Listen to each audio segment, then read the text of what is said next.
Salam hörmətli abituriyentlər, 9-11-ci əsrlərdə Azərbaycanda sosial-iqtisadi inkişafdan danışacağıq. Şəhərlərimiz və onların xarakterik xüsusiyyətləri, məsələn Dərbənd ən böyük liman şəhəri idi.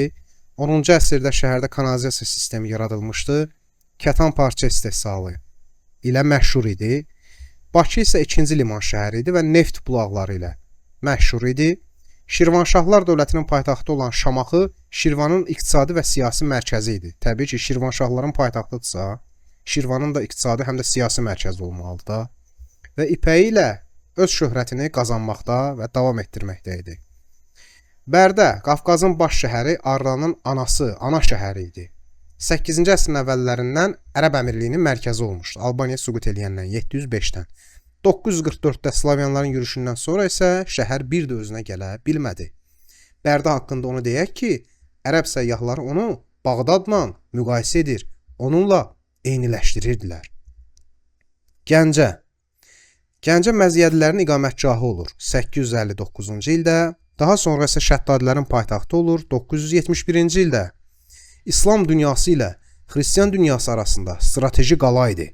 İkisinin ortasında bir qala düşünək Gəncəni. Gürcüstan və Qaradəniz sahillərinə gedən ticarət yollarının üzərində yerləşirdi. Təbriz ilk dəfə Rəvvadilər dövründə paytaxt oldu 981-ci ildə. 10-cu yüzilliyin sonlarından inkişaf etməyə başladı. Yəni 980-990-cı illərdə paytaxt olandan sonra. Əl-Müqəddəsi onu Bağdaddan üstün sayırdı. Bağdaddan üstün olduğunu yazmış və şəhəri saf qızla bənzətmişdi. Deməli, Bağdadla eyniləşdirilən Bərdədir, Bağdaddan üstün bilinən Təbrizdir. Suyu odsuz qızdırılan, müalicə hamamları ilə məşhur olan isə Tiflis şəhəri idi. 9-11-ci əsrdə torpaq mülkiyyəti formaları demək olar ki, eynidir. Divan torpaqları, dövlət torpaqlarıdır, iqtaya baxırıq, xidmət müqabilində verilən torpaqlardır, vəqf, məscid müqəddəs yerlərə, dini idarələrə məxsus torpaqlarıdır, mülk, feodalların şəxsi mülkiyyəti idi. İcma kəndlərə məxsus torpaqlardır. İlcə əvvəllər kəndlərə məxsus olub, sonradan ərəb feodallarının əlinə keçən torpaqlar idi. Burada xalisə qalır. Xalisə nə idi bəs? Xalisə hökmdarların, hökmdar ailəsinin ixtiyarında olan torpaqlar idi.